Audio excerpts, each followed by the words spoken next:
Okay, okay. I just,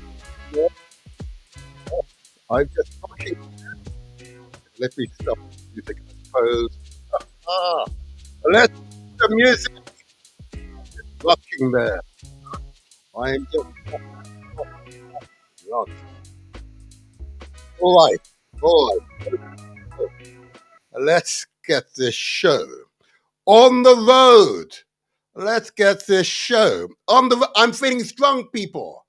I'm feeling alive. I'm so alive, people. This is the Motivator Show. This is where we translate our words into action and where success is ours for the taking. Be assured, be assured. That's what's going to happen here. Success is ours for the taking because we decree that shall be so and it will be so. Praise be, praise be. Wow, I'm feeling good this morning.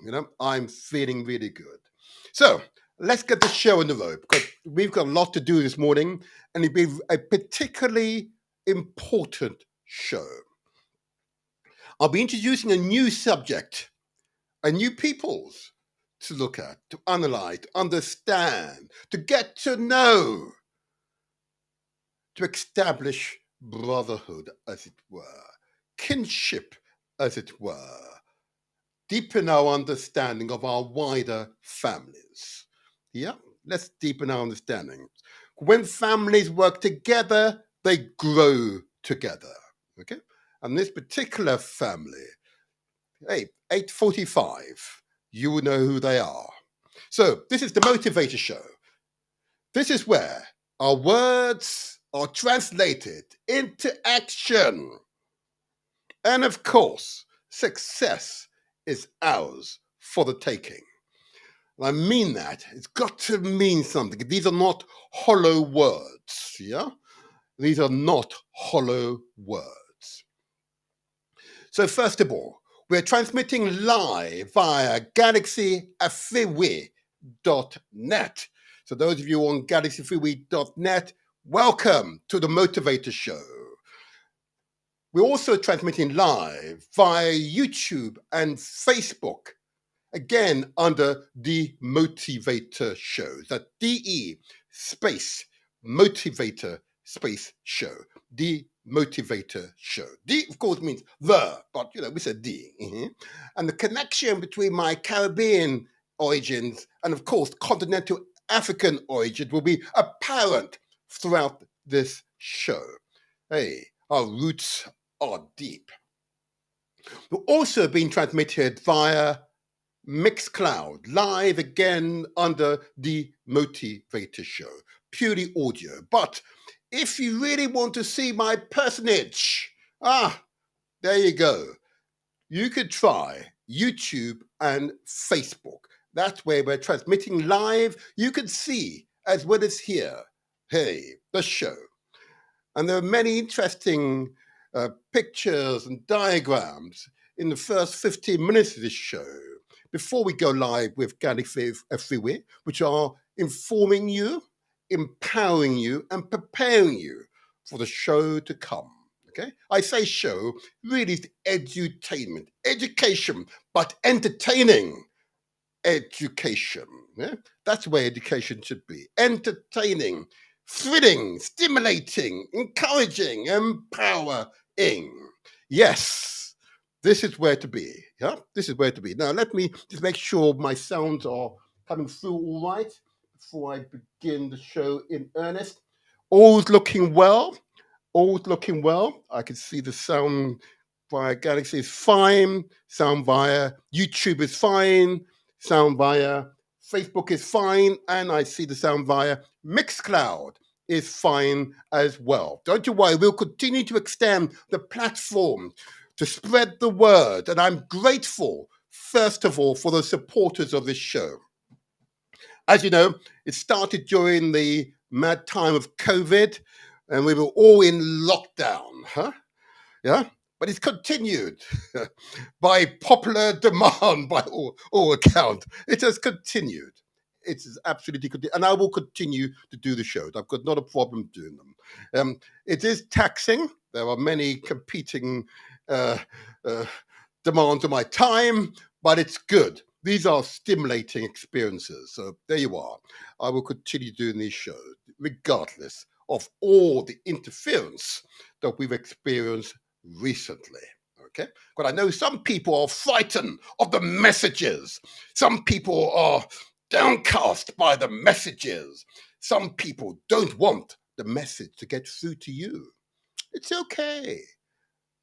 You understand by the end of the show why the enslavement of my ancestors had to come to an end. Because we were relentless. We were determined. We were absolutely committed to freedom. Yeah, yeah. And no matter what it takes, regardless of the odds, we were always going to win. Failure was never an option. Okay, don't you worry. So we've hardened the connections now then, We've hardened the connections where we needed to. There was one connection last week which was a little surprising, but not unsurprising because family is family. And, as there's a great man in Galaxy of Fiwi, Dr. Abu Watata, he would say, the greatest weapon in the hands of those who seek to oppress and those who seek to oppose is the minds of those you seek to oppose. And that what happened last week. But it no matter. I am well. We are well. We are stronger for the experience. Yeah, we are well. We've learned from the experience. We are well. Never defeated. Yeah? I hope those young people are listening to us. Never defeated. So let me move on now then, because this is going to be a truly stimulating show. So first of all, I want to give applause to my past contributors, but I'm going to get to them later on. But first of all, the all-important and critical lifestyle messages. This is absolutely critical. Lifestyle messages I need to communicate to you. I need to communicate these messages to you simply. I have seen the stats. I've seen the figures, the actual figures of the health counts in our community. When I say our community, I'm talking primarily those of African heritage community and many Asian communities as well, I might add. But most certainly those of African heritage, there's the communities.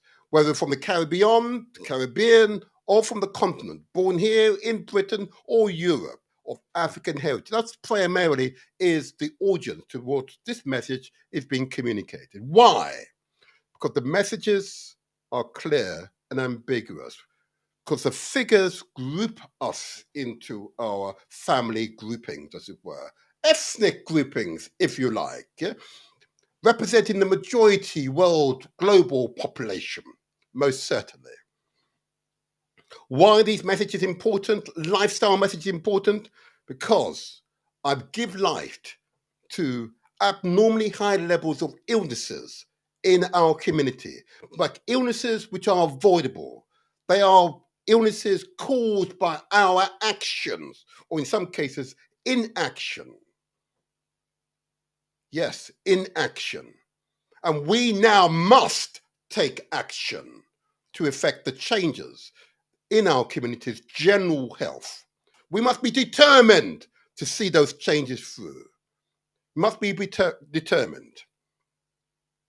But these messages are particularly important for young people, so therefore for parents of young people, so they gain and develop good habits they can take into their adulthood.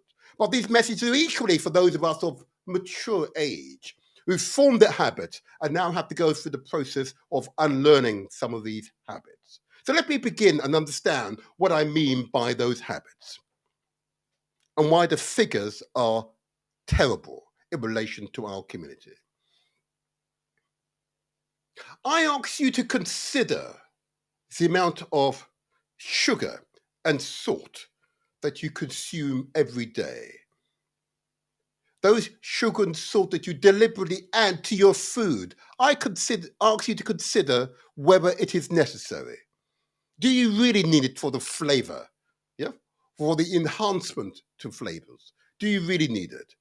But I ask you to consider the consequences. In our communities, those of African heritage and those of specific Asian heritage, particularly from India, Bangladesh, Pakistan, yeah, where sugar is an integral part of our cuisine. And there's a tendency to add it to our cuisine in large quantums. Mhm. And to cap it all, here, particularly in Britain, in many parts of Europe, sugar is a major feature in the processed foods, or it appears in food you don't realize it. Sucrose is a typical term used, yeah? Or in the case of salt, sodium sulfate. Yeah? I ask you to consider the potential impact consuming excess sugar, salt might have on your bodies. And I assert this to you. In each of our family groupings, either immediate or surrounding family groupings, we will know of someone with diabetes. Equally, in our family groupings, we will know of someone with hypertension or high blood pressure. It pervades our communities, okay?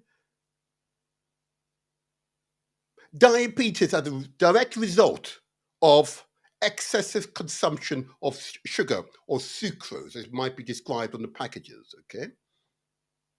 And I'm reminded of a wonderful speech delivered by the Vice Chancellor of the University of the West Indies, Professor indeed, Hilary Beckles. And he noted in his family, a number of his immediate family members with diabetes. And the village that he comes from, an abnormally high level people with diabetes. In fact, he asserted diabetes is an epidemic, particularly across the Caribbean.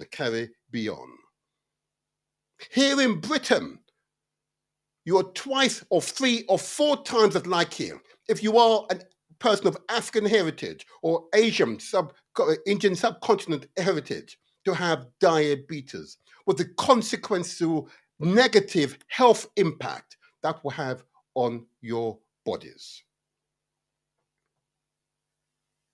So I ask you, please, to consider the amount of sugar that you consume every day.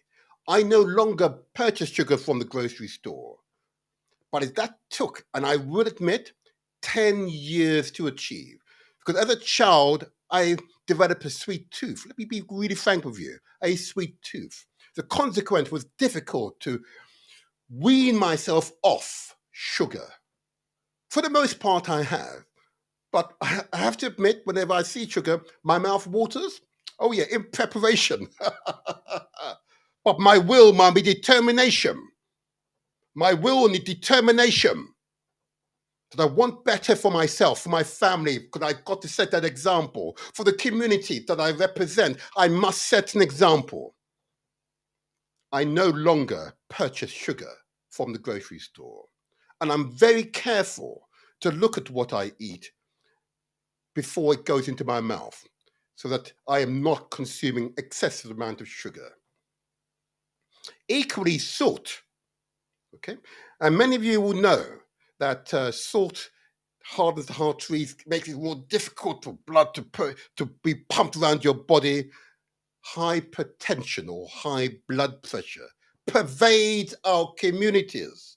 Okay, particularly here in Britain. And I'm always astonished the number of people with diabetes and hypertension, high blood pressure, and attempt to keep it secret from others. I say to you, please simply admit it. You have the condition. And in doing so,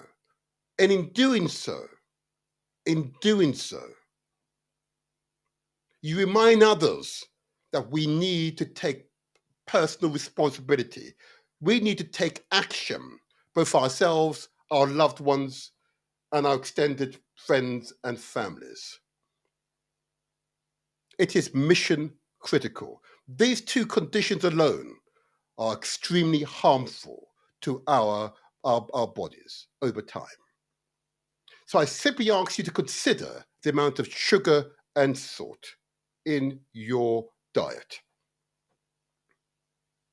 I equally ask you to consider the amount of carbohydrates and fat that you consume. Now, this will be an interesting carbohydrate because of this show. And in some communities, carbohydrate is a particular feature of their cuisine.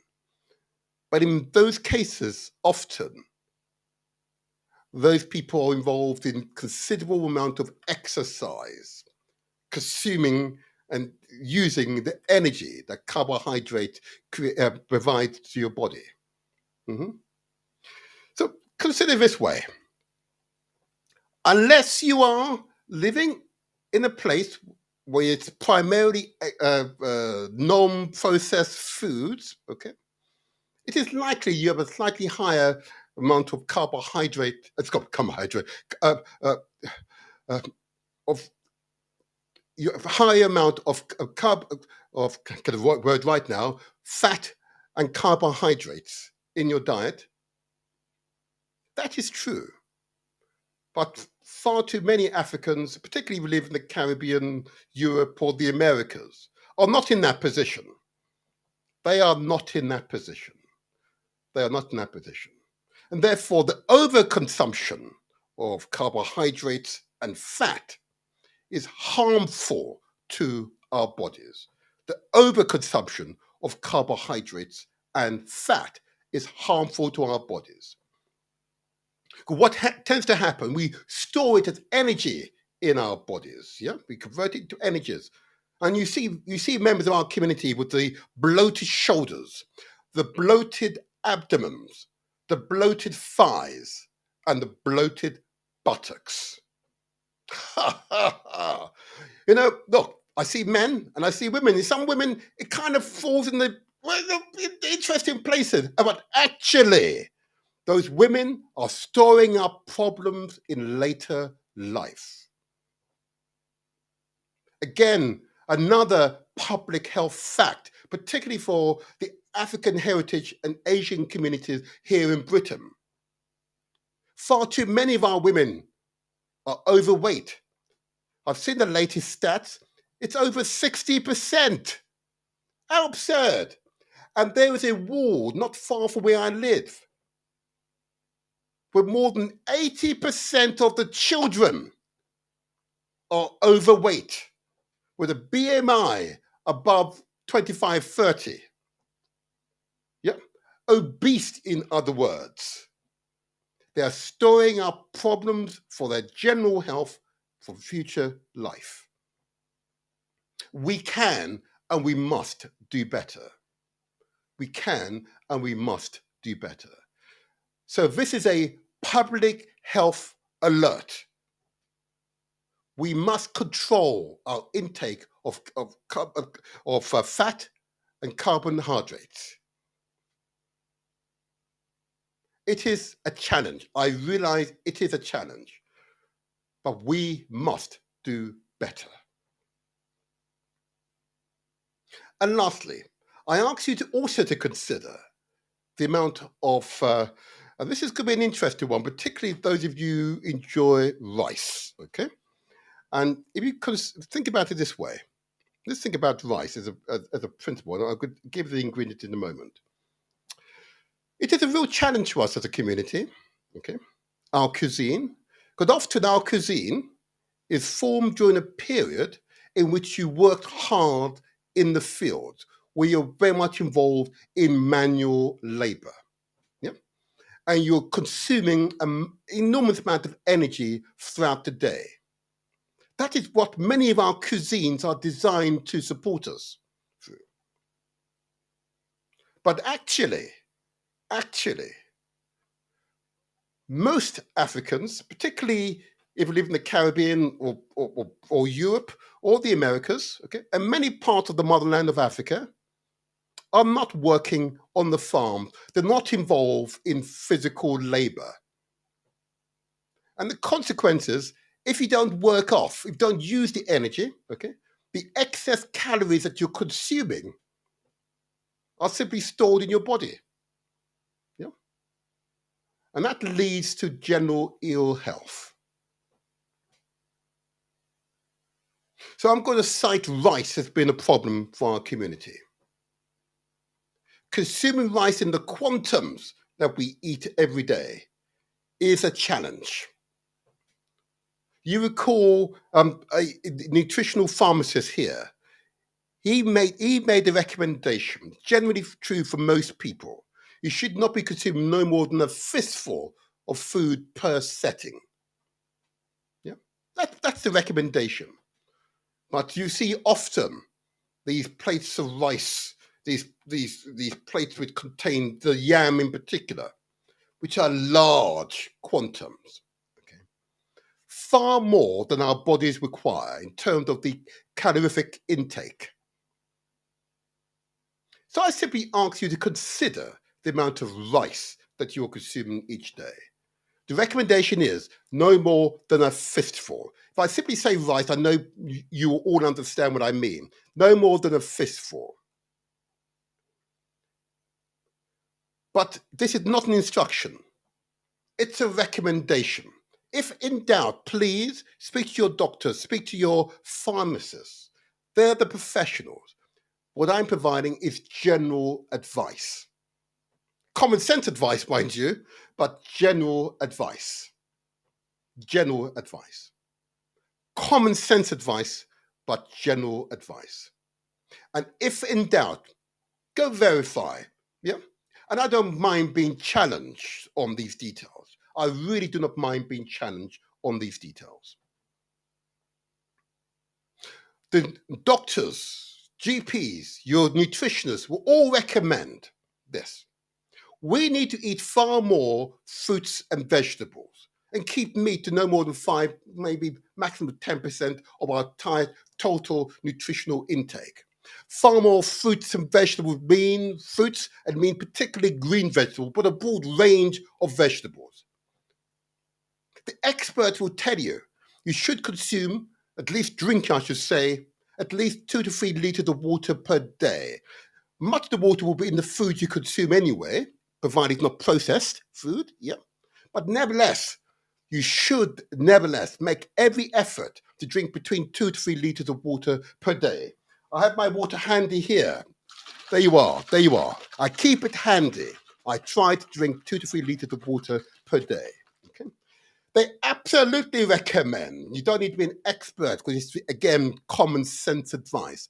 You must, and I say again, must exercise. Exercise is a must. And I don't mean just walking. And I don't mean you might be in slightly manual labor, yeah? And I don't mean that either. I mean actual exercise.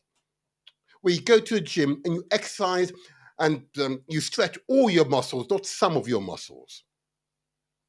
It is absolutely mission critical that you do so.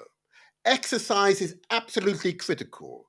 The problem of overweight in our community, okay, is primarily caused not only through the poor diet, but the lack of exercise. And I see that one of the contributors via the net has suggested drinking a glass every hour. I'm not quite sure about every hour. Maybe it's most certainly, I must say, a sip every hour maybe, but maybe he's right. Maybe he's right. But speak to your nutritionist, speak to your doctor, and they will make the appropriate recommendation which is right for you. But mission critical is exercise. We human beings, our bodies demand to be exercised, to be stretched and pulled, because that's what we're designed to do. We're genetically programmed to use our body. If you fail to do so, you go to seed quickly, yeah? And you see those bloated shoulders, those bloated abdomens, those bloated buttocks, yeah? That's what you see. That is the consequence of the lack of exercise and poor diet attention. Equally as important, and every doctor will tell you, okay? Not only should you take care of your physical health, okay? We talked about the ensuring you drink appropriately regularly throughout the day, between 2 to 3 liters. We talked about eating and consuming more fruits and vegetables, particularly the green vegetables. Okay. And of course, the exercise is absolutely important. Why I feel so alive when I come on to you in the mornings, when I've exercised, pushed my body, I feel alive and vigorous, ready for the days ahead. Yeah. They also recommend you must take care of your mental and spiritual health. Really important, absolutely important. I know many of you will resonate with this, you know. If there's an understanding we have coming out of the COVID madness, it's a level of mental health in our community. I recommend, if in doubt to you, please seek professional advice. Whoever's your trusted person, speak to that person. Speak to that person. But please seek out professional advice. If in doubt, seek out professional advice. Do not be ashamed. Do not hide. We, the community, ask you, please, to be responsible for your physical and your mental health. And without a shadow of a doubt, those of us of African heritage, absolutely our spiritual health is an important part of who we are as a people. It is important to take time to consider. Yeah. To raise your energy levels, I don't mean simply by eating. I mean your energy level, your vibrational level, okay, requires you to take time to settle, if you like. Mhm. And by that I mean meditation. I recommend meditation. Or go to your places where you find solace in spiritual gatherings, okay? And allow yourself to be free, to focus, to be calm, to be enlivened by your surroundings, okay? An integral part of who we are is taking care of our spiritual health. I recommend personally 30 minutes or more per day of meditation where you clear your mind. You push away all the trials and tribulations that will be before us. And you're able to focus on yourself. And those moments are the truly empowering moments. And if you're able to do that, even that single act, the purpose of these shows would have been achieved. Because through such acts, you develop good habits. And it's those habits that we want to ensure empower you, of course. Yeah? Empower you. I want to give a big shout out to those on the chat. And I should have said this. You can, of course, communicate directly with the studio via the chat. If you're on YouTube or Facebook, you can communicate with us via the chat, via YouTube or Facebook. You can send messages. I can see your messages. I acknowledge the magnificence. I acknowledge you. Okay. And I'm pleased you're also acknowledging, those in the chat, that our health is our wealth and it's a serious matter here in our community. And therefore, I have a responsibility as a husband, a father, and a grandfather, an uncle, and a great uncle. I have a responsibility to communicate these messages with many friends and associates, both close and far. I have an absolute responsibility to communicate these health-related messages to you all. And I hope these messages see you well. I don't mean to offend anyone, but these messages are critical to improve the general health and well-being of our community. Thank you for listening to me. Thank you for listening to me. I hope you can pass this recording on to others who you feel the messages will benefit. Thank you. Thank you. All righty. So let me now move on. Okay. Okay, let me move on, and thank you for the feedback for those of you on the chat on both YouTube and Facebook. Thank you for the feedback. Thank you for that feedback. I want to now move on. I want to acknowledge some past contributors, and I want to acknowledge, and those of you who are listening to the show, even though it was interfered with, it nevertheless got out, and I'm astonished as to the impact it had. I want to acknowledge the 8th Earl of Harewood, David Lascelles, or Viscount David Lascelles. Okay, this is a European man whose family are former enslavers, who's publicly said that he's ashamed of his family's activities in the enslavement of African peoples. He's publicly said this. It was a frank and open interview I had with him. Why others felt it was a message that they didn't want to hear, I don't understand. I am aware since last week that there are other families like the Lascelles family, okay, who equally want to share their profound regret for their family's involvement in the enslavement of African peoples. So I want to give a big thumbs up to the 8th Earl of Harewood. Harewood, of course, Harewood House in Yorkshire. A big thumbs up to him and to the other members of the Heirs of Slavery.org website. Okay, I want to give a big thumbs up. The initial discussion I had with him was but an initial discussion. There are other issues we want to discuss at a future time. I really wish those who were worried about the messaging, okay, would develop a backbone. That's what I say to you.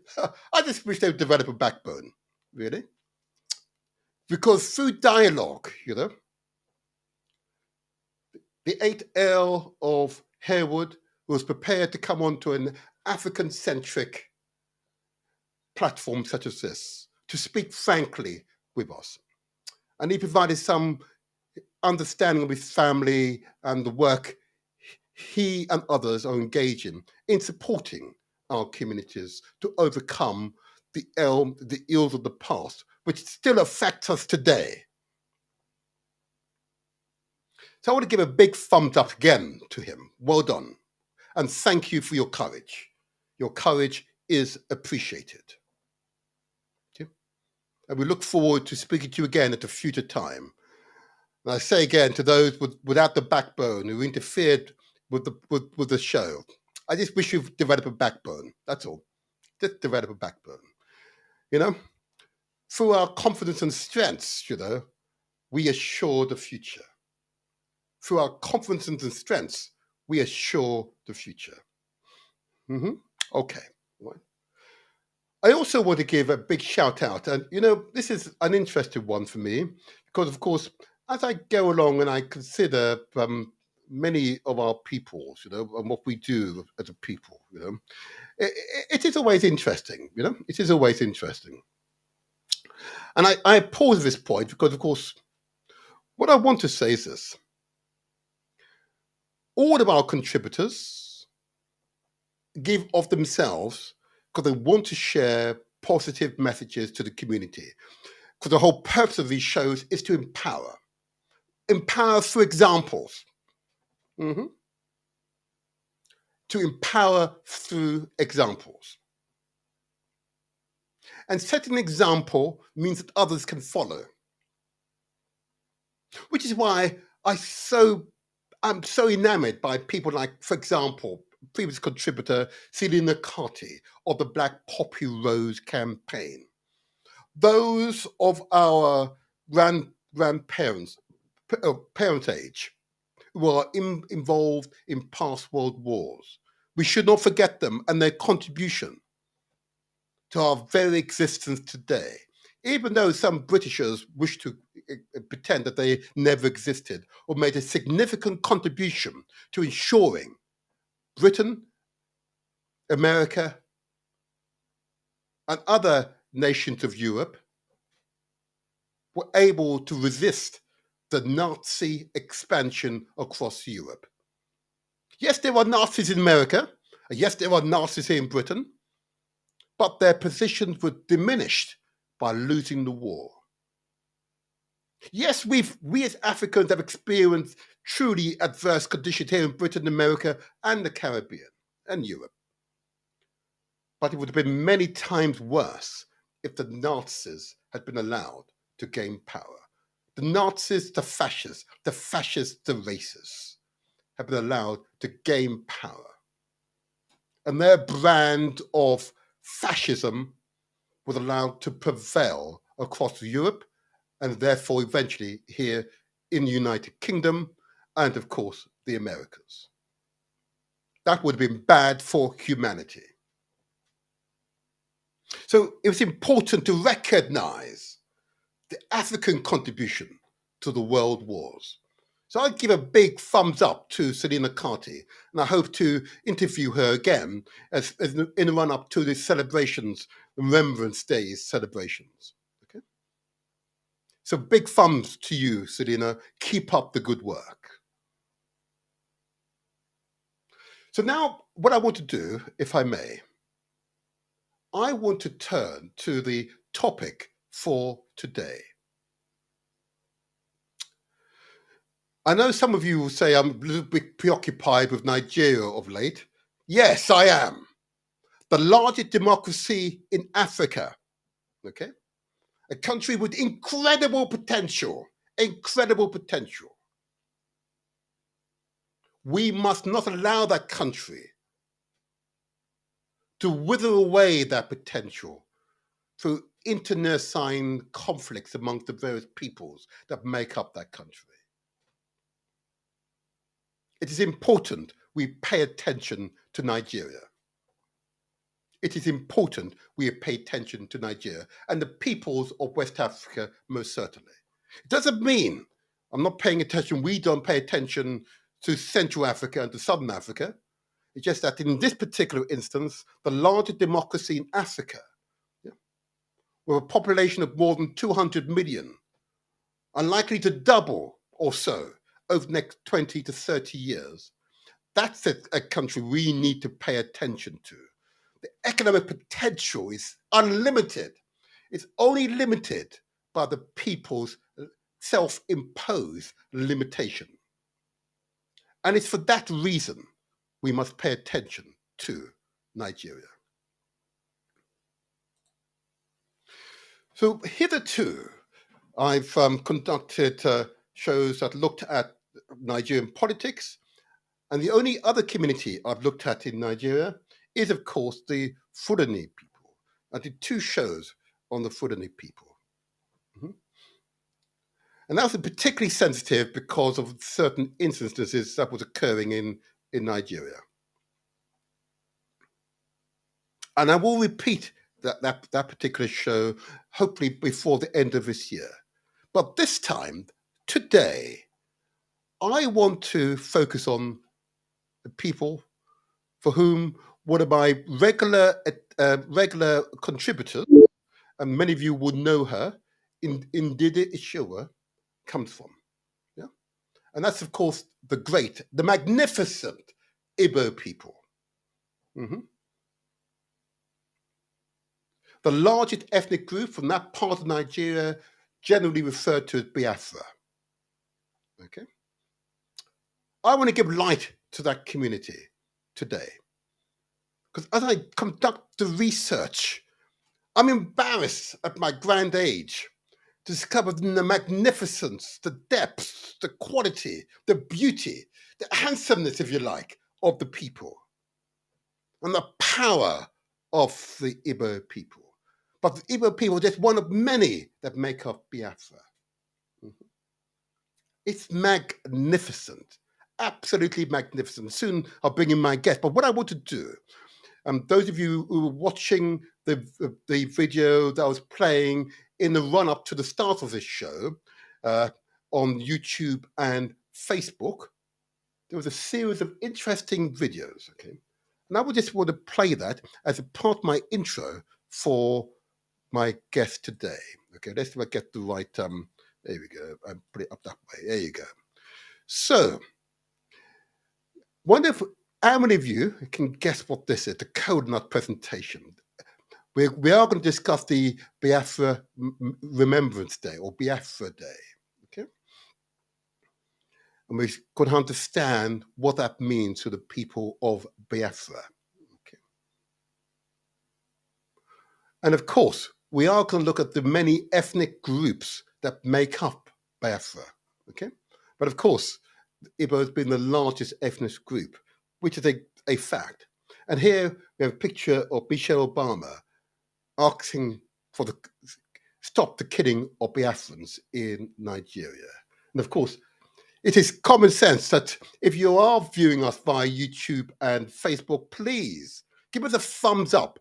That typically helps the YouTube algorithms, and of course, the Facebook help us there as well. So today's show will focus on, if I may just get this right, on, of course, get this right, go back to the beginning here. Yeah, it will focus on culture, Igbo people's culture and traditions. Okay, that's what we want to focus on today. So let me bring in my guest. We do that now. Let's bring this over. Let's bring in my guest. It's a bit of a mystery, but gosh, he and I were doing some work not only a few hours ago. Okay, okay. Let me bring him in now. Let me bring him in. If I got him in, have we got you there? Justice, are you? Can you hear us all right? Yeah, the motivator himself. We're here live and direct. How are you? I'm feeling good. I am feeling powerful. Wow. Powerful. How are you feeling? How are you feeling? Thank you very much. Greetings to Wonderful. everybody who's joined us. Thank you very much for the invitation. I'm truly honored. Thank you. It is a pleasure. It is a pleasure. And I've had the time to do my background research on you. And I met you only, I said, a few hours ago. And I envisioned you to be a man 7 feet tall by the description given to me by your admirers. 7 feet tall with a deep rumbling voice of wisdom. Yeah? Why? And it just goes to show, as others discuss you, without you being present, and I therefore created an image in my mind, only to remind myself, because in Jamaica we've got this saying, Shiriko Bachi Talawa. Okay? But here, why? He's little and he's absolutely Talawa. And I know you understand when I say Talawa, what I mean by that, yeah? And we'll go into that later on. Why there's a direct connection between the people of Jamaica and the people of Biafra, most certainly the Igbos of Nigeria. Okay, I want to get to that. Okay, but before we get to my more substantive questions, I just want you to say a little bit about yourself. Just introduce yourself to the audience so they can understand who are you. Just a little bit about yourself, whatever you like, and maybe just give us give us My goodness. a quick tidbit of something that's really poignant that's happened in your life. You'd like you're able to share with us. Go ahead. Well, thank you for that wonderful introduction. Whenever they said is such and such and such, I look around and say, are they talking about me? Oh, yes, okay, fine. All right. So it's all because of God's grace. We have to contribute before we. Life is very short, so I'm grateful for what little I'm able to share with my fellow human beings, Mhm. especially Biafrans. And we're going to explore this, but we're going to begin by talking about the tradition, which I know very little about, But because the do that Igbo people are called yourself. Ndi. The Igbo people are called Ndi Igbo, Yourself. mean the ancient. About Yeah, yourself. Yes. you have the ancient people, and which have existed, and have uh, what they call the modern people like us trying to understand them. So it's going to be there's going to be some gaps, but we'll try and Mm, fill them as much as we can. mm, About myself, well, I was born before Nigeria was independent. So just a year or so before Nigeria became independent. So since I was born in Nigeria, my parents are Igbo, were from Owerri. Um, so I can say to myself that I'm Onyo Owerri from that part of the world. And the first language I spoke, however, was Yoruba, because that's where I was born in Yoruba land. But then we went to the eastern part, and there's nobody at my age who was speaking the Yoruba, so I lost that one, apart from the remaining swear words and things you remember. That's it. And then Yoruba, and then you picked up the Igbo language. So I was busy. Started the war, of course, the Biafra Nigeria war, and one of the most significant part of my life is to be grateful to God that I survived that war. The reason I say that is because in a war situation, it's like you're in a market and a big, if you like, a meteor lands on the market where lots of people are there. You cannot guarantee who will come out alive. So in a war scenario, no one can guarantee they're going to be able to survive it. For example, even though you're not young, you're not old enough to go to the battlefront, we also had jet fighters and bombers screaming overhead. The sound those jets make alone is enough to frighten the living daylight out of you. When they drop their ordnances, their bombs, and so on, the sound, you just dust yourself and wonder whether you survived that particular air raid. So there was nobody who was vulnerable. Depending on where you live, the artillery, which is the shelling that can come from a different distance and land on any part, and you could be a victim of it. On top of it, there was mass starvation. So to have survived the war is a major, major cause for me to be grateful. And I was one of those, if you like, it's like winning a lottery because my parents were already in UK, they were already in England before the war started. Yes. So they were able to bring me out Right. of after the war. So I've been in UK therefore since 1970, immediately after the war. So I finished my primary school here, and I've been here since. So the next step was being able to get into proper school through a scholarship, and then and from there I went into medical school and trained as a doctor. Doctor? A And medical doctor, huh? Right. haven't trained as a Uh-huh. doctor. Yes, a medical doctor. So part of the training was to see what I can do for Nigeria. So I was full of optimism and enthusiasm. I'm going to go and sort out this wonderful country of ours. So I went there full of ideas. And as you were practicing or training as a doctor, I was in the middle of an operating theatre in UNTH Enugu, that's University of Nigeria, Nsukka Enugu, the hospital was. So and there was an electricity cut out in the middle of an operation in the abdomen with a professor. I was very, very angry. I couldn't believe how angry I was. I said, "Well, this will not happen in England." I said, "Well, go back to England, mate." So I believe. So I just couldn't handle it Yeah. because I said, if this was a child who belongs to a prominent politician and so on, they will not allow this to happen. In fact, they'd be operated abroad, and I don't see why that should be, because we have the talented surgeons and doctors and so on who can do the job on the ground, but they're not being supported. So I came home. So I went back to try and sort out Nigeria. I was a very, very angry young man. And then the Lord, if you like, has a way of making you calm down. So I was calmed down because I have to change myself first before I can change anything. Preparation begins with self, indeed. Yeah, so whilst in Nigeria, then I became what we call born again. So I took God a bit more seriously. Then, and I think if I hadn't gone back, I would not have been able to retrace my footsteps about my belief in God. So I became born again. So, and that has changed a lot. So I have to then balance that when I came back to UK Mm. with in fact, before I came back, all in my anger, there was a coup, Buhari's first coup, 83. While I was coming out to the first plane out, I remember one of the soldiers dressed in mufti and coming in and searching everybody leaving the plane. Mm-hmm. And I had a letter prepared. I'm returning back to London Uni to qualify as a doctor. So the soldier said, "So you are going back to London?" I said, "Yes."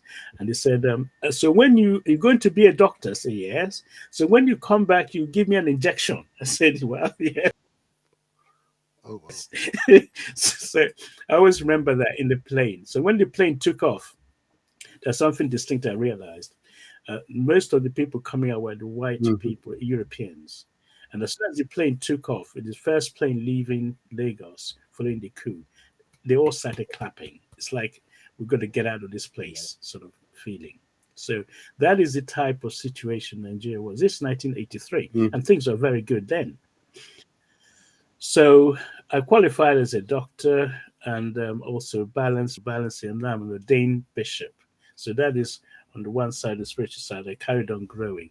I also trained as a surgeon. I'm a fellow of the Royal College of Surgeons of Edinburgh.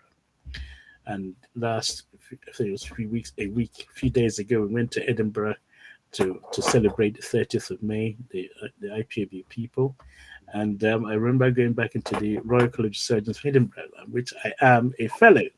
Well What done. that means Well is that done. Hey, man, I would acknowledge that. I would acknowledge that. There you are, a man involved in the Biafran War, is able to come to London, train as a doctor, and now you are a fellow? of the Royal College of Surgeons means you specialize in you're no longer a doctor, you're now a mister. Mr. B, That yes. confuses everybody. When you go to hospital, if you're going to have surgery, Mm-hmm. you need to be operated on by a surgeon. Yeah. They normally qualified extra after being a doctor to become able to operate. I'm an orthopedic surgeon. I deal with trauma. If you break a bone, don't come to me. Oh, sorry. I'll be able to fix it and also replace hips and knees if they're worn out. But I'm going towards the end of my career, so I'm slowing down. Oh, So that is where we are at the moment, Pat. But then, as I said, I was born again in Nigeria, but then because of the events that happened to our people, the Biafrans, I realized we should be talking about going forward, but in fact, we're not. They're still being killed. And that really got me very angry this time round. So, and part of my growing up, I read everything about Biafra because it's part of what I know. That's my history. mm-hmm. And when the killing continued, and someone called Nnamdi Kanu came on the scene talking about IPOB, I said, well, the time has come. Mm-hmm. So I joined the IPOB, and I think it was 2015, and there was some changes in the UK IPOB. I actually started teaching about Biafra and IPOB when I joined as a lay member, and then somehow they find me worthy of being the UK national coordinator.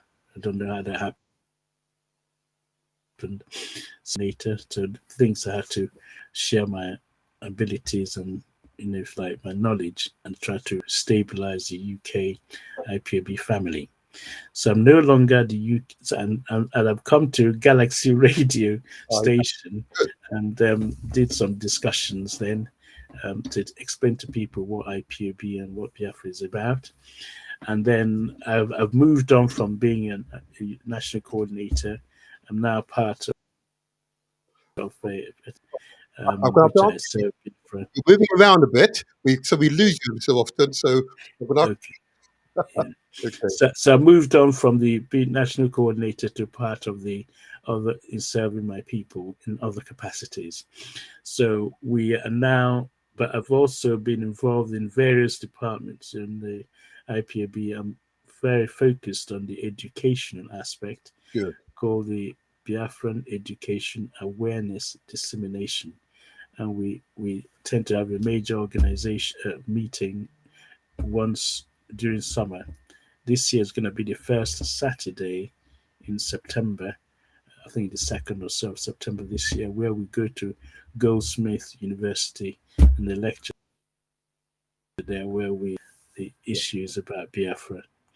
Well, I keep talking about Biafra. It's not something we should be shy of talking, yeah. because I'm a born again Biafran, because I survived the war and I thought Nigeria has a chance, we can fix it and so on. But after a while, you realize you're wasting your time, because oil and water do not mix. Doesn't matter how long it takes, you can't mix oil and water. They're immiscible substances. They have different characteristics. So I'm using it as a metaphor to describe people of Nigeria and people of Biafrans. We are different.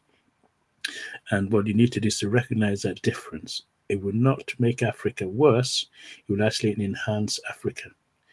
Can I just Because, at yes. this point, and this is you're enabling me now to go to segue into my first real question. You've now given us interesting milestone in your life and your personal achievements. Okay, I absolutely want to talk and discuss Biafra and its many ethnicities, and I absolutely want to discuss Nigeria as a broader context. But I want to gradually get there. Okay, but of course there is a disconnect in terms of understanding information and understanding amongst the wider African population, which this show is being communicated to. So I'm going to call upon you to respond to my initial question, which begin to put some context. Are you aware of the earliest known Igbo people in West Africa or other parts of the mother continent? In other words, I'm asking the origins of the Igbo people. Yes, there are two versions to this about the origins of the Igbo people. One is that they arose from the soil. They were planted in that part of the world, and they've always been there. And as long as you want to, man evolved. And the other part is that they originated from a set of Hebraic origin, meaning that they are part of the tribe of Israel. Okay. And the story here is that Jacob, as we all know, has 12 sons. Mhm. The seventh son is called Gad, Gad, and he's supposed to be the progenitor of the Igbo tribe. Interesting.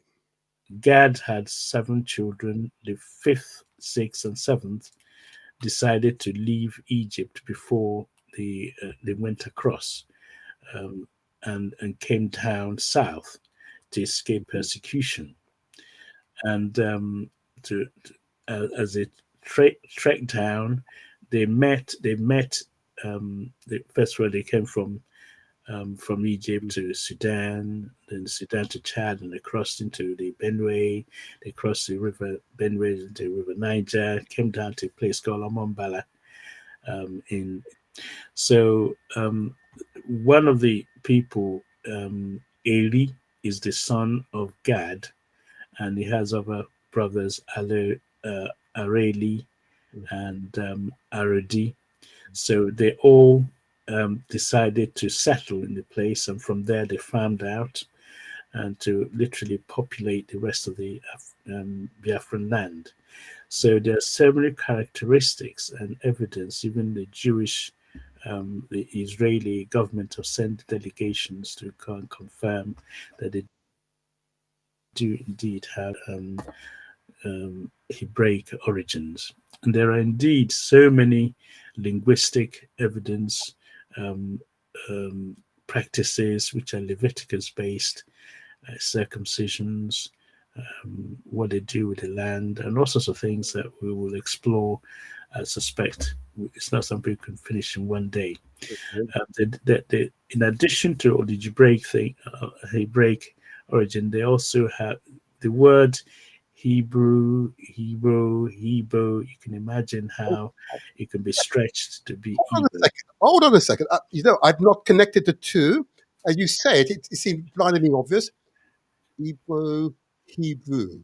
Yeah. Wow, I see the direct connection. Now that's a revelation. Tell us more. Tell us more. Okay. So if we follow that position, and it is not unusual for this scripture, if you follow it, you guys are going to be made slaves and so on. And that's where we found out they enslaved us for so many years. And again, it's something we need to explore. When the slavery came, actually, before we talk about the transatlantic slavery, there was slavery which is up from the North Africa, trans-Sahara slavery, which is actually more in number and more in length of years, but there's significant one in the sense that that people went to the so-called New World. Majority of them, over 60%, came from the Biafra land. There's a corner in West Africa called Bight of Biafra. Bight just means a cave, a cove. In other words, a corner where you have a bay. That bay is called Biafra. The hinterland of it is Biafra land. There are places called Calabar, and I'm sure people from Jamaica Brothers, they know about Calabar High School and so on. So the Calabar is in Biafra land and is part of the connecting. And the words like Ono, as you know, is an Igbo word which means you lot, or if you like, you plural. The first, the All of that, but Justice. Now that's interesting because there are many Jamaicans, being a Jamaican myself, but we believe we're very unique. Okay? So our linguistic style is unique. So to hear that Una is has a direct connection with the motherland, with the Igbo people, meaning yes, the gathering. yes. Uno means plural for you, meaning you lot. I know uno this, uno that. I know, but we know uno. So, and when you come to Igbo, when they gather, they say Igbo kwe uno. Yeah, Igbo kwenu means you lot come to an agreement, and they say, yeah, Igbo kwenu, hey, kwezionu, hey. So that is kwenu, it's an affirmation, agreed that, are you guys here? They say, acclaim. They say, kwenu, hey. So when you hear ono, it's talking about the group, the collection, the actual community. It's a cohesive thing to say.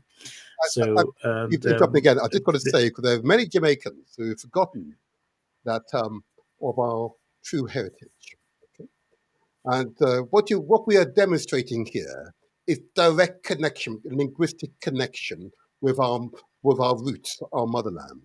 And from a psychological point of view, it's absolutely crucial for the people in the Caribbean and the Americas to know that their traditions and culture still has strong connections with the motherland. It's so terribly important. Thank you, Justice. Justice, please. yeah, there are things like, for example, in Igbo land, Mm, yam is a product which they literally the king farm produce. Yam mhm. is a food, and if you ask a Nigerian, can you yam it? It just means eat the thing up, Absolutely. isn't it? So yamming is another word which an Igbo person immediately identify, and the Jamaican okra Yes. is okra Igbo as well. And so there are certain words which we have together. When you look at it, sometimes the parents don't talk to you, they just look at you with a certain eye link, then you know you're in big trouble. They don't need to communicate. And so I know. there's a lot of linguistic as well as Yeah. characteristics. We don't tolerate fools, No. gladly, and all the rebellions that happen in Jamaica is led by people of Igbo origin, I'm told. So it's not surprising. And the Igbos, when they got across, some of them rather commit suicide and carry on, and they have this development whereby they can just will themselves to death rather than be slaves. So we will Thank you. explore And all we this. will. And another case we Um, definitely will. But a further exploration in a slightly different direction, just to again appreciate the people. You've indicated the origins and the indicated origins of the people, and we might talk about manuscripts and written word in that regard. But I'll come back in a second. But the question that is looming large in my mind and others' mind, I must say. Um, do monarchs lead Igbo people, or are you a democratic socialist people? In other words, are your leaders elected by your community? Hmm. Okay. The Igbo community, as I said, we don't suffer Indeed. fools gladly. You don't. A community. How's the Hmm. best way to describe it? You have a situation, and there's a Igbo phrase saying "Igbo enweze." Igbo enweze means the Igbo don't have kings. There's only Chukwubueze, only God is king. What that means is that every single human being is accorded respect due to them. They don't expect me to lord it over you. The English said an Englishman is his castle. That sort of concept, in that in your own compound, you are boss. Now, there's something that affects the community. Well, you sound a gong, and everybody gathers. Say, who called the gong? They say, I did. So, what is it about? Oh, Queen Victoria said we should pay tax. They said, okay, my friend, who is Queen Victoria? They ask questions. In other words, it's not somebody in the village. You say Queen Victoria said we should pay tax. Everybody run around and pay tax. You have to ask, what is it about? So they ask questions. That got them into serious trouble with the British Hmm. because king who can talk for the actual community. If there's a crisis or something, they need representation, deputation, they appoint somebody they trust to go and represent the village. That person goes to whatever the meeting is and bring the village's own opinions and concerns. And when they finish and they come back, he'll share that with them. And that ends there. That person is no longer in charge of anything until another one is appointed. Now, this have a biggest headache for the British because they expect to arrive and say, who's the head man? You know how the English say, who's the head man? Okay, you are the boss. Now come to talk to you. I want you to do A, B, C, D. It didn't happen in Hebrew land. They found that very, very strange. In fact, they got into trouble with the women, let alone the men. The women, they said they're considering whether they should pay tax. Who pay tax? Me, you. There was an instant riot. The women came out and say, "We're not paying tax. What are you talking about?" So they've never seen anything like it. These women were actually more free than the British because the suffragette hasn't started then. And the women in Biafra said, in Biafra, men don't speak for us. So now, if women say that women can't speak, is it the men you're going to speak for without their consent? So, to cut the long story short, you don't have a centralized king who will tell the villagers what it is they're supposed to do. Rather, they have an elders' council. They have people who have titled, who have been appointed to actually run the community. They have age grade who enforces law and order. They didn't have policemen. They didn't have prisons. They had an advanced society which was able to live in harmony. And the Americans borrowed this Let me concept just that it, this whole, it takes a village. What do you mean? you did something. You've just made a statement which is truly profound. There wasn't a policeman. You had an advanced society. I just wanted to repeat that part of your narrative because that was a powerful narrative which both young and old of us need to hear. Say it again, please. Okay. So the Igbo society was structured in such a way that there was no policeman going Mm. around arresting people. Okay, because the Americans borrowed it in their election campaign. It takes a village. It takes a village, meaning Oha Nazunwa. Oha Nazunwa means the community brings up a child. It also implies that the child belongs to the whole community, which means the disciplining of a child is an adult passing by, two children are fighting. They will stop instantly. It's not their child, but they know an adult passing by. They accord them respect, and that adult has the right to break up the fight and Yeah. discipline them.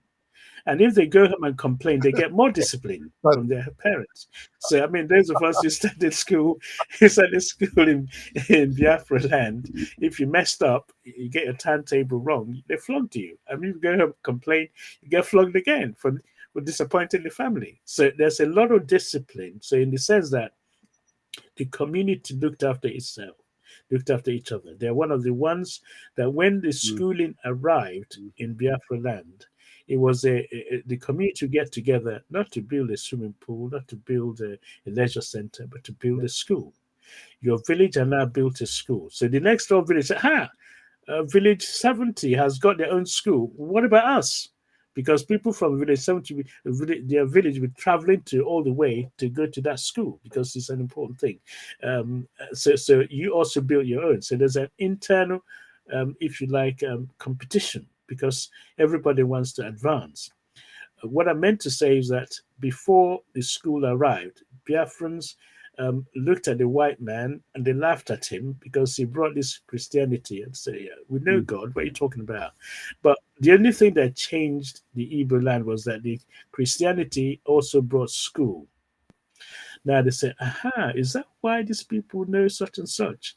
So they therefore encourage the people to read and learn. So you have a village, they come together, a mango tree, and they're mm, teaching them. They begin to, the grandfather will be there, grandmother will be there, the child, the father, everybody wants to learn. So education was the driving thing. They had what we call insatiable appetite for knowledge. They wanted to learn modernity. So that was what transformed their society. So I was saying that a community would get together, mhm, build a school. And as the school progressed, they find the brightest rattlesnake or the brightest child in that place, and they will all gather and donate what little pennies they have to sponsor this child to pay for the education. The child would then go and qualify and remember the community and put back into the community and drive this drives the thing forward. But at the village, at a family level, let's say you have a carpenter, and then I think Frederick Forsyth mentioned this when he went there to study the people during the war. So let's have mm, your family where the man is a carpenter, the wife works, has a shed in the shop selling food stuff or so. The man would be working all day in his carpenter shop, all day and night, as long as he's able to. Now he mhm, has five sons. What the four the eldest son would be sponsored to go and finish school. The other four children, they will yeah, sell beans, pepper, whatever it is they need to do, gather the money. The first yeah, child graduates. He'll then help to sponsor the second one. The second and the first then join hand to sponsor yes, the rest. So that the man would be a carpenter. He would die a carpenter. He would die maybe slightly a poor carpenter, but he now has five graduated sons who would absolutely. then drive the family forward. It doesn't mean they colonize the Mhm, whole village. It means they assist in the development, and that would generate competition. Now, this has a profound effect than other, if you like, other countries in Africa, where you can only go to school if your mhm, father is the headman or the chief or the king, and so this internal freedom from the Igbos allowed them to drive forward modernity. So when Nigeria was put together, Britain wanted people to run the administration. Well, you can only run administration British style if you can read and write the language. But if you can't read or write, then it becomes difficult for them to appoint you. So there was a disparity between those in the Igbo land and those in other parts of the country in Nigeria. And this drove a wedge. So the Igbo drive to acquire this modern mhm, knowledge they call mhm, education is actually at the root of Nigerian headache. You heard yes, of Boko yes, Haram, yeah? It says book is haram, book is forbidden, Western education is forbidden. That is in one corner of the country. And where another corner are driven, they're thirsty, they're eager to learn and improve their knowledge on the other part. So then there's therefore a clash of community, a clash of civilization. So that's why water and Can oil I, can't mix. at that junction, But it's an interesting junction you've taken us to, and in understanding the Igbo society. And it's interesting you described that there isn't a single leader. It is through a consensus, through dialogue, and through an appointment, particularly amongst the elders, and that's recognised.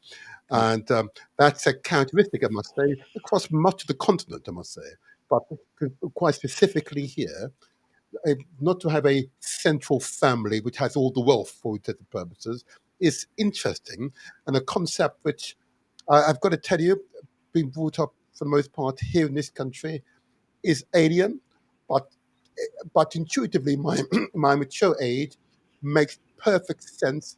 It's therefore, to me, common sense. If we are to work together to grow together, interesting. But you are alluding to something about the Igbo character, and I just want to get focus on that, if I may. What are the cultural traditions that define an Igbo man or woman? And are there, in fact, differences between Igbo men and women? What are the essential cultural traditions that specifically define you as an Igbo people? And how does that affect with the male or female life? okay, well, I take the culture in general. They're peace loving people. One of their cultural, and that's in a way, they're peace loving. That actually meant they were exposed to abuse. If they're warrior like, then it will be difficult for this slavery to have gone on for so long. But so there's a balancing act here. If you're peace loving, someone comes to your village, you actually welcome them. You don't just this is a stranger. I'm not going to let you in. It's not in their culture. The strangers some of them will actually feed a stranger before they feed their family. If you come into their house, they give you food. They rather stay hungry than make sure you're fed. So in other words, a stranger is more welcome than the people you're familiar with because you're not allowing a stranger to roam. You welcome them. It's the opposite to what happens or pertains in some countries. Maybe in UK, when you have a stranger, you're teased, you're laughed at, and so on and so forth. But over there, you actually welcome. So that's number one. And to drive this home, when you arrive at somebody's home, there's something called breaking of cola. The breaking of cola, they offer you cola nut. So as a welcoming. Now this cola nut offering Mm, is a tradition. So when you go to an Igbo person, I suppose if you're looking for what mm, typifies an Igbo man, so an Igbo culture, this breaking of cola is they take it very seriously. I have to explain it to you a little bit more. Cola nut is a fruit they think is one of the oldest mm. trees, and therefore it's a sign of life. So when you come to their house, they say whoever brings cola brings life. Now, there's so much thing about this fruit. They say therefore it is an offering which you use in every ceremony in Igbo land. You use it to welcome people. It's as a beginning of any ceremony, be it wedding, be it naming ceremony, even in burial. And in fact, when the war ended between Nigeria and Biafra, the first thing they did, the Biafran troops, if you like, I think General Effiong and Obasanjo, when they met, what was offered was kola nut. It's like they'd be killing each other. Yeah, But the first thing they did was to offer a kola nut, a symbol of peace. yeah. Yeah. So Oji, OJI, is the name for kola nut. We call it Oji Igbo, which is also Igbo, Oji Igbo, kola nut, is a very significant symbol in Igbo culture. So it's only with Oji, person who brings the cola wetara. Udo brings peace. So as I started by saying that peace, they're peace driven. They want progress. They don't like to kill somebody. So the war was forced on them, and it was a defensive war. But let's put that aside. The culture itself is about peace, harmony, and fear of God. So they are God loving and so on. So the Oji, if you like, if I can talk a little bit about it, is very, very critical. The presentation. So when you come to their house, they will give you Oji, this thing here. See that? Oji. Now, if you just leave focus on that Oji, Yeah, yeah, okay. leave it Yeah. there. I saw what you say, Oji Ikenga. My goodness, you learned this, mate. There's Oji Obu and Oji Ikenga. Okay, well that's very interesting. I'm impressed. So Oji is Mhm. that fruit that comes from the cola Mm, tree. Yeah. What happens that when you come to their house, they bring this fruit out as a symbol of peace. It's got what we call cotyledon. The scientific term is like it's various lobes. Yeah. So if you have Oji that is mm, one lobe, there's a problem because that one is not Oju easy. Either it's blind or Ubuli is dumb. So they don't touch it. They don't use it in their ceremony. The one you showed was okay, Oji let me just back Ikenga. so let me go. That Okay, there we yeah. go. Yep. Okay.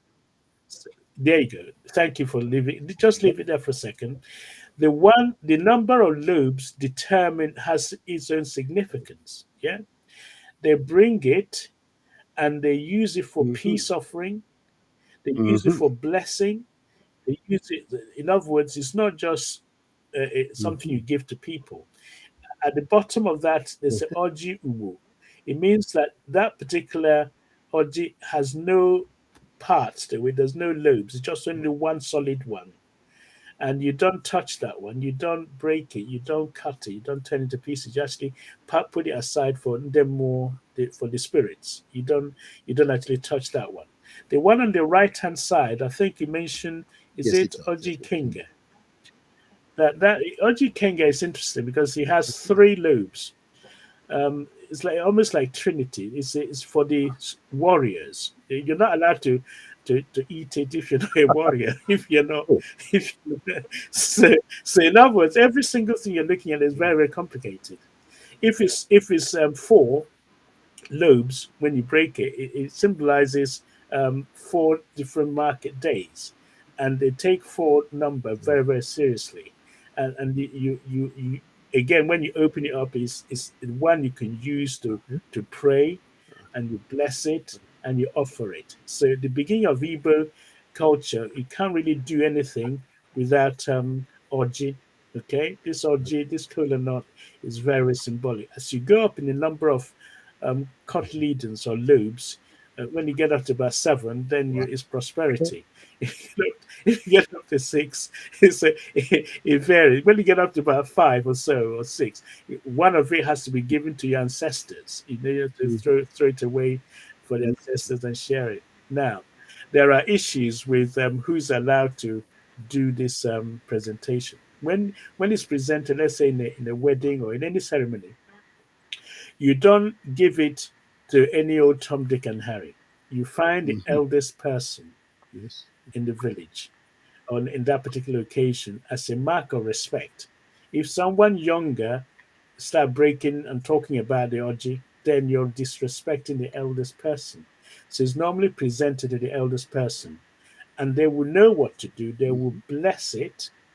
They said, "Whoever bring this kola nut brings life," and then they pray over it, and then they break it. Okay, so when they break it, then it's supposed to be a symbol of peace, a symbol of reconciliation, symbol, and so on and so forth. So it's very very significant, a unifying rally for the Mm-hmm. Igbo people. Unfortunately, they don't think when you got this colon presentation, you're supposed to use English. because they say this orgy, this calendar does not understand English. It can only be Ah, done in Hebrew language. So, so they can't speak English at this stage because orgy doesn't understand English. So they can only bless it and wonderful, share it and distribute it wonderful, in Hebrew wonderful. This is language. powerful Okay. knowledge. The second, Justice, the this is second powerful knowledge. If we're able to extend such practices amongst black children here in this country, it will be a bind. yeah, We need those traditions to right. bind our people together. And that will reduce the mental health conditions that far too many of our people in this country, particularly in Britain, possess. This is a powerful message, and we will return to it at a future date. The power and unity of the cola nut. Ochi, ochi. Yes. Okay. Powerful, powerful. I want to, if I may, just take us on to the next question. You've given us a really good example of a cultural tradition that defines the Igbo people. Okay. But is there a difference between men and women in the culture? Just, if I may, just spend a quick 5 minutes on if there is a difference between men and women. Yes. Okay. Well, the while we're on orgy, Okay. quickly mention that the women will get Oh, very upset now because they're not okay. they're not allowed to. They're not the one that the orgy is given to. Okay. They if there's no men available, unfortunately, they can't share this orgy. I'm not sure why, It's but a it's a tradition. So, in other words, the women they prepare the alligator pepper you use to eat the orgy and the groundnut sauce which you also use to eat the orgy, but they themselves are not allowed to, open it up, distribute it and so on. And but because they participate in presenting it, there's only one occasion I come across a diviner, or what the English decide to label a witch doctor. If the diviner is female, she's allowed to open and wear orgy, break it up, but she eats it to herself. And if she got another one, then she give it to the men to do the men stuff where they break it up. oh, So, how so it doesn't discriminate against the women. It's just the okay. tradition, and maybe in the future they could look into it. I Thank you, don't know if Justice. that's going to Thank you. That's happen. powerful and an interesting descriptor there. The local doctor or the definer. Um, we won't do it on this Yes. particular occasion, but I will explore what that definer means to the Igbo people, to our communities. Okay, because I've come across a number in my time, and they're incredible, remarkable personalities that I've encountered. But I won't do that today because this is but a taster, my dear Justin. This is but a taster. My next question for you: are Igbo people inclined toward marriage, upholding traditional values, or are Igbo people modernists, freewheeling relationships? Okay, you touched an important topic, Ah, marriage. Okay, let's build it up. Let's break it down. Boy meets a girl. So, what do you well, think happens? I'd like to Okay, know. you go and tell your parents, and you're going to get married. They laugh. Yeah, are you ready? They say, I'm ready. So they said, okay, what you have to do is to first of all tell us where Mhm. this woman lives. Mhm. So they send parties to go and make some inquiries. What sort of family you're getting into? And I explain why that is the case. Because you're not marrying the girl, you're marrying the family. Yes. In fact, marrying the village. So let's start from the beginning. So boy meets a girl. So he goes and tells his parents. His parents, maybe his uncle, and so on, will have done the background search of where this person is, where the village, the actual compound, whether they got some issues or not, whether they think it's going to be suitable. Now, we're not talking about matchmaking. We're talking about boy meeting a girl. So the family of the boy would then accompany the boy to the village Mm, or where this girl lives. And that girl has to tell his parents that the people are coming to look mm, for her hand in marriage. So the family will be ready. They have, of course, Oji, the first thing they present yes. when these people arrive. The people coming will bring wine. to come and share with their prospective in-laws. We call it Mia Ibika. This wine you're bringing, the wine you're bringing is the wine of lies. They don't believe, they don't think you're serious. This is your first visit and married their daughter. So you bring your Mia Ibika and you carry it and you give to your in-laws.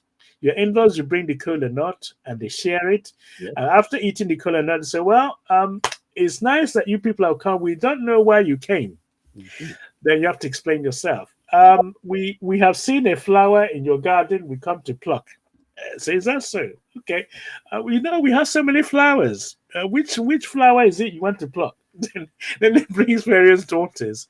So the boy is not saying a thing. The one who's supposed to be married is not saying a thing. Yeah, this thing been discussed with your elders. Yes. And then they said, then the girl would come round and say, oh, is that the one? Yes, it's the one. Okay. So they finished drinking. They were like giving you food, you're eating. They say, well, thank you very much for coming. When you guys are serious, you let us know. So you go home. Okay, so what does that mean? You tell them you're coming over. This time you bring some more members of your family, your uncles, your cousins, or whatever. They're coming to visit, and they'll also bring their own. No, but they're lining up more people, and that's you're lining up more people here. So again, they drink you dry, and they said, "Are you sure you're really interested in our daughter?" Say you are. Well, our daughter is a graduate. It means the bridal price is going to go up, guys. So I'm just trying to illustrate this story so that you appreciate it more. So now, each time you visit, there's an increase in the people on either side. And what this is doing, in actual fact, is bringing cementation, in other words, bringing together two families. The family is not my brother, my sister, involves my uncle, my niece, and then the extended members of my family, and then in effect, at the end of the day, is the whole community. When the wedding comes, when you have a wedding, an English wedding, they said that they give you a list of how many people are coming. But in a village wedding, everybody will come. And there's nothing you can do about it because it's their wedding, not your wedding. So now what this means is that at the end of the day, when you marry a daughter, you are marrying into the village the daughter comes from. And let's say everything works out okay, and the daughter and the bride and the groom have now gone to Chicago to live. You are from the village of the wife, and you arrive in Chicago. They're your in-law. You have to look after them. You can't. They can't stay in a hotel because it's an insult. I came all the way, and my in-law ignored me. No, that is not heard of. So in other words, I know I've exaggerated a bit, but the key thing here is that marriage is not just between a man and a wife, full stop. It's between a family and by extension, between a village and a village, between peoples. And it is supposed to last. It's not something they don't think divorce is in the cards because you cement the two together. So it doesn't mean they only marry once. They can marry more than one wife. Now, this is where the controversy comes out. You can have more than one wife. Yeah. Since Christianity came, the marriage is usually one man, one wife. But before that, to marry more wives is a symbol of how wealthy, how affluent an individual is. But so you can have one wife, wife two, wife three, wife four, and so on. But it's remarkable how one husband can marry different wives. You see, there are several issues now in a compound. A compound is not just one house. A house which is like fenced round, and within it, there's a central building or central hut which you call Obi, and around the Obi is various huts where the wives live. Now, because of Leviticus beliefs, which they had, if a wife is having period, the husband is not allowed to cook for the husband. So you have to have another wife whose turn it is to do that, those duty, and obviously the conjugal duties and so on. So if you read Equano, Lauda Equano, you understand before the English arrived to the Christianity, there's a set of structures. Equano, the slave young man who was kidnapped, became free and wrote a book, which we'll probably talk about at a later date, explained to you how when her mother is having her period, he would then go and stay with her because she's not allowed to come anywhere near the company or cook for the husband. So marriage is quite a very important thing in their culture. It doesn't mean you disrespect the wife, because the wife has her own duties and her own roles and so on. And I don't know if No, I'm drifting off, but the marriage is a very, very critical thing, and it helps to cement the I families. think you've Yes. really elaborated very well and noted that marriage is important, but marriage is not between two people, it is between two families coming together. And those families support those, husband and wife, support them through their times of high and times of low. And therefore, the idea of Yes. divorce is not a concept because it's expected that it is married for life. Wonderful, wonderful. And therefore, you create greater security for children. Absolutely perfect. Absolutely perfect. Let me put my last question to you, Justice. Share the names of three great Igbos our audience should search and explain why they're so great.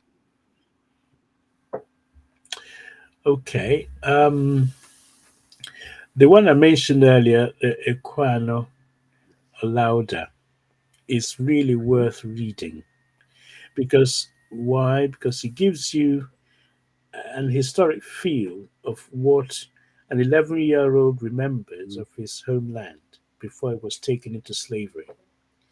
It tells you the first encounter with the white people when they get to the coast, the actual transatlantic passage, how horrible it was.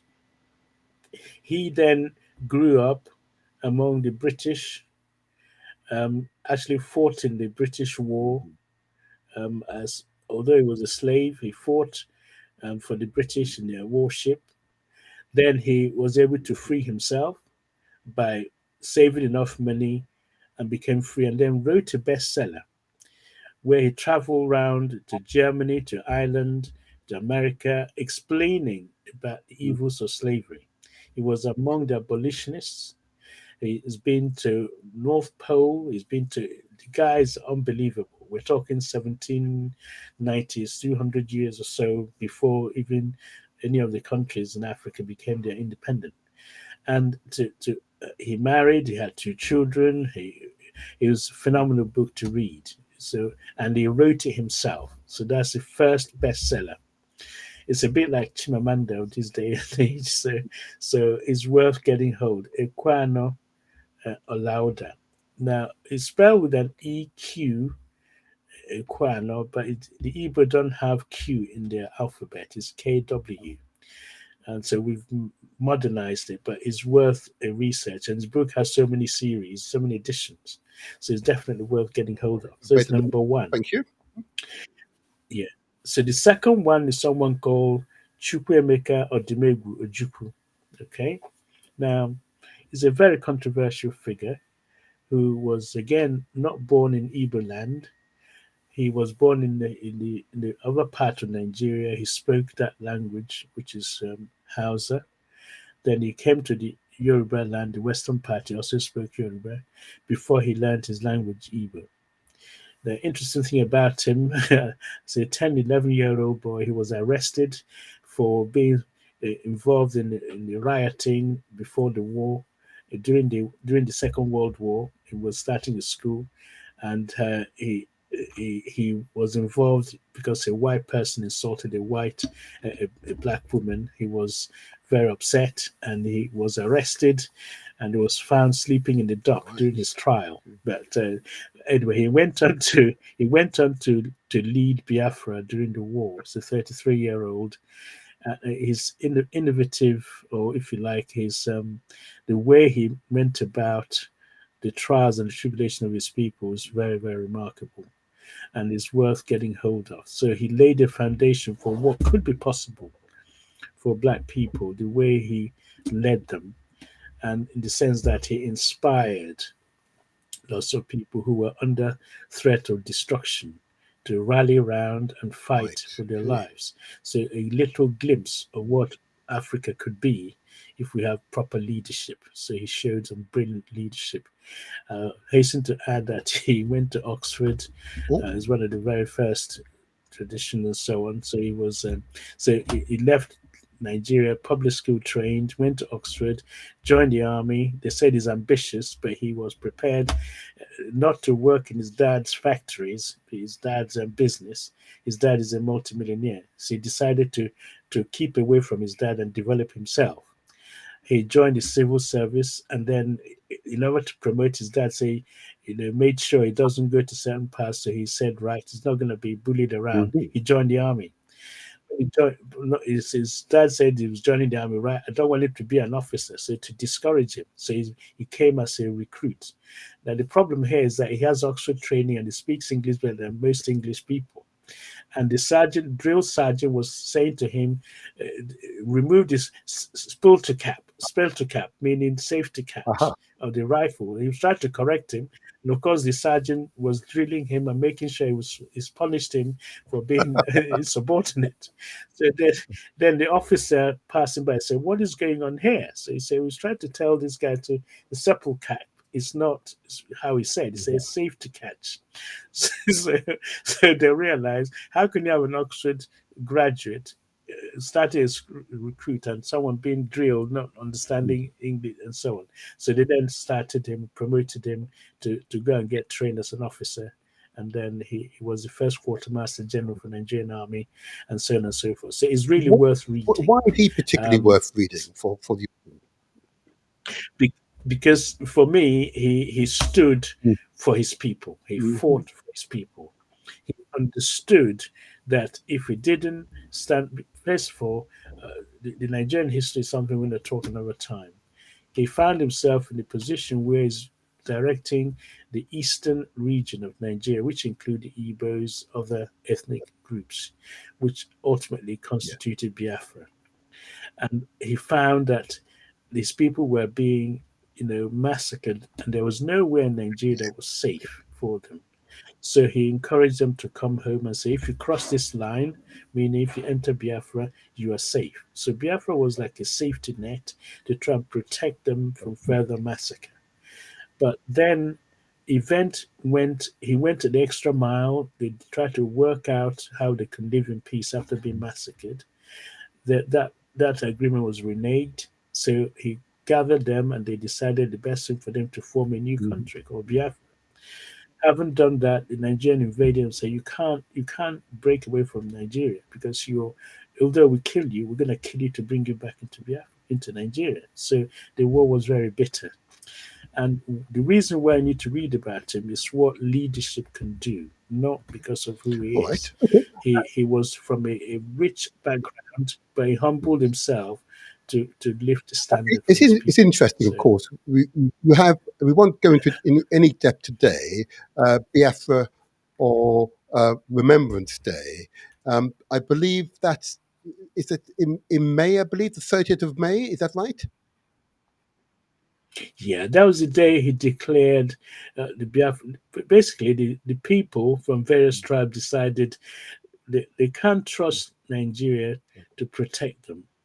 So they gave him a mandate to declare the eastern region to be a sovereign Okay. independent country. And that country, because of bite of Biafra, was called Hmm. Biafra. So and as a result of it, Nigeria said, no, no, no, no. Oh, by the way, you have the oil in this part of the world. You can't break away. If they didn't have oil, let's say good riddance. And the reason for that, because the Igbo man was considered as very ambitious. As I said to you earlier on, his education is too much of a problem for the rest. And the drive they had, where the community, the cohesion, and not being able to tolerate fools gladly doesn't help. They just want to get on and improve things. But it wasn't accepted. It was as seen as being ambitious and want to take over the whole of the country and so on. So we For that will explore that. characterization. And those of you who are viewing us via YouTube and Facebook can see a map of Biafra and the various places uh, within Biafra as well. And this we will explore at a future date. There are, I'm surprised, you described that there are how many ethnic groups that make up Biafra? Off the top of my head, I can't count them. I know about Igbo, which is the majority. You have people from the south, which are things like Ijo. You have um, what is it, Ugoja, which is something you can see a little Right. bit on the map there. You have people around the Calabar area called Uh-huh. Efik. Okay, then as you go further towards the west, where Warrior and things are, you have people from Anioma. If you go further up, you Yes. got Igala. You have and so on. So there's so many of them, and within the Igbo itself, there are various subgroups and delta. People in the north, the Enugu and Suka area, people in the Bakaliki area, people in the Wele Central, people in the Umahia, people in Aba. So it's an incredible Indeed. diversity. But what unites all these is their common belief in the Yes. superior God, the supreme God. They have the 4 day market, Mm. 4 market days. Their women tie one two-piece wrapper. They culturally they're bound, even though they have 7 languages. And there used to be a language called Nsibidi, Repeat the name, please. which Repeat the has name. unfortunately CB. Nsibidi and Ncbd, yeah, which the British found that there was used. It got some strange thing about it. It was used by the secret cult. But they tried to preserve it because they learned that the more all the good things about them, the British poo-pooed it. So they kept this particular one, and only those who are able to speak and write it Mhm. were able to have it. But it became a secret. When they died out, they died with it. So the law in CBD writings, which people who do smelting, particularly the smiths, blacksmiths, were Indeed. able to transform from one place to other, and they have really incredible art, skills. The smiths, I believe the people such from Oka. persons. I believe I've encountered such persons. So This is but a taster, Justice, for the audience, because it's clear that there's mm, enormous knowledge to share here about the magnificence of Biafra, the Igbo people, and those who make up Biafra, and indeed Nigeria generally. Incredible knowledge that we are generally cut off from. And I hope, with your permission, to conduct a series of shows on where we bring out that knowledge, and bring it alive, make it alive for the people, particularly for our sure. children, particularly for our children. It is our, of course, our heritage, okay? Rich heritage, long before people here in this part of Asia found civilization, we had civilization. And it's an important fact to behold. This has been truly an interesting and I must say emotionally engaging exploration of your knowledge of your homeland. Okay? And I want to, with your permission, to continue to better understand the knowledge, its importance, and its relevance to yourself, Igbo people, the people Biafra, and of course to the people of Nigeria, West Africa, and beyond.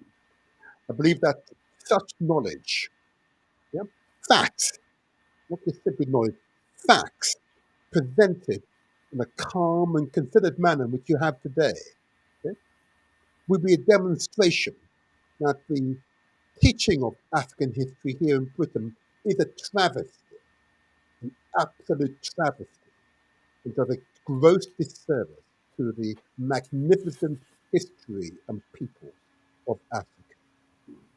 I want to say thank you so much. Is there any sort of closing words you want to just give to the audience before we leave you? I think you mentioned there should think about 3 people for people to look into. Yeah. I mentioned was it Equano. I mentioned Jupu. You should also consider more modern trend. Someone called Philip Emeagwali, who's up to computer age. So Philip Emeagwali is one of the people who helped to pioneer the internet. So he's still alive. So the first two, they all E's, Emeka Em, Equano, we Emeka, didn't and hear you say that. Emeagwali. Yeah, that's why I added it. So you, for the audience, you Uh-huh. said you might want Yeah. three people to for them to look into. So one, the ancient and modern. So the ancient is Equano, then more modern is a Juku, and then of course the ultra modern is Philippe Maguali. So they're worth reading to tell you the breadth and depth of I these, will most if you like, the people of Biafran. I'll obtain all that information and I'll share it with the audience in coming weeks. But we'll get you back, with your permission, maybe in a month's time. Okay? Uh, we want to do part two. There's some aspects here of your presentation which we absolutely need to explore. Because if you share knowledge, you see, with the people, you empower the people to make good decisions. Okay? It is invariably lack of knowledge that drives the majority of people's decision making at the moment. We need to bridge that gap, that knowledge gap. So I would say to you, thank you. Thank you for your presentation. This has been truly an education. I think in the next time we'll take some calls. Today we didn't want to take calls, but next time we'll take some calls. Because I see from the dialogue I see on the chat that there's a desire to interact with you, directly interact with you. I'm going to say again, yes, you are 7 feet tall. Yes, you possess a deep rumbling voice. Yes, your stare is a stare of one with great wisdom. And most certainly, I was in your presence for a short period yesterday, and I was truly honored to be in your presence. Justice, thank you. Thank you for your contribution to blessings. It's a great pleasure. I'm really honored to be here, and to our audience, and wherever you may be, remain blessed. Please be. Thank you. Please be. Thank you. Thank you. Wow. Now, wasn't that something, audience? Wasn't that something? That was a true education for us all. Our knowledge, yeah? Our history. Uh-huh. It's so important. We take hold of what is ours. Okay. He pointed out, of course, I like the marriage part of this. But it's not two people. It's the families coming together, or indeed the village of those families coming together. We need more of that. Yeah, we need more of that. We need to continue those practices. I like the idea of the coda nut. Oh yeah, symbolic coda nut. Oh yeah.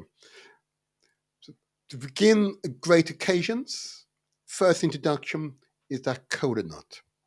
Oh yeah. These are practices that will deepen and raise confidence in ourselves. Huh? Oh yeah. Let's just keep these facts in mind. Okay. Regardless of where you come from the continent. Yeah. Let's keep these facts in mind. And we'll do other people's, we won't do other people's across the continent. And we're going to identify the similarities. Okay. Because once we identify similarities, the commonalities, unity is strength. A family that stays together grows together. Okay. And these shows have influenced the wider communities. Okay. And I've been made aware that there was an event in response to the health section of this show that's been held locally here in London, here in Southwark, not far from where I'm currently located. I'm pleased that local people are being influenced by the show. And as you know, the first 20 minutes of these shows are focused on our lifestyle messages. So I want to give praise and respect to Councillor Natasha Enin, who was a contributor to the show last year, and we discussed at that time the cost of living crisis, okay, and how you can identify appropriate support to guide you and support you through the cost of living crisis, which we're still experiencing, I might add. Now, but that advice was received by thousands and appreciated by many. Okay? But today, at 12 o'clock, okay, at the Jack Hobbs Centre, okay, which is Maddox Way, and that's in London here. And I'll give you the postcode of S for sugar E17 3N for nobody, or Nkrumah if you like, H. Okay, that's Jack Hobbs Centre, Maddox Way, London SE17 3NH. Okay, from 12 to 3. It is a health event where it's a health and well-being event, I should correctly say. And it's what it's intended to do is to provide you an opportunity to meet health practitioners. And it's a part of a program event being put on by the Southwark Black Parents Forum. Okay. I've got to applaud the forum. Like I recall speaking with Counter Enning right to its foundation. Okay, I want to applaud the work of the Southwark Black Parents Forum. Okay, so please, if you're in London, particularly if you're in Southwark, go to the Jack Hobbs Centre. That's Maddox Way, MADDOCK Way. And that's, I'll give you the postcode, which is S for sugar E17 3NH. I commend that event to you. If we are to improve as a community, if we are to make our community healthier, we have to put on events, organize events of this type, so our people can come together and share knowledge. And what Justice has been doing today is sharing knowledge to empower, to raise our confidence. So we translate our words into action and recognizing success is ours for the taking. That's the thrust of these shows. No? Enough of the talking. Action speak louder than words. I'll say it again, to translate our words into action, because success is ours for the taking. We are focused, we're determined, we will succeed for ourselves, for our children's and our children's sake. Praise be. Long may you remain strong, my community. Long may you be confident, my community. Long may you be determined and focused, my community. And long may you be true to yourself, my community. Praise be, praise be, praise be. So it's nearly 10 o'clock. I want to wish you well. And if you're in London and if you're in Southwark, please go attend that session. It is an empowerment exercise, because reparations begins with self. Wow. I'm going to put on the video again, which my guest has expertly spoken to. The people of Biafra, the Igbo people of Biafra, and all the other ethnicities that make up Biafra. I applaud you all. There you are. I applaud you all. And to the next strong, I remain the motivator. Praise God. Boston.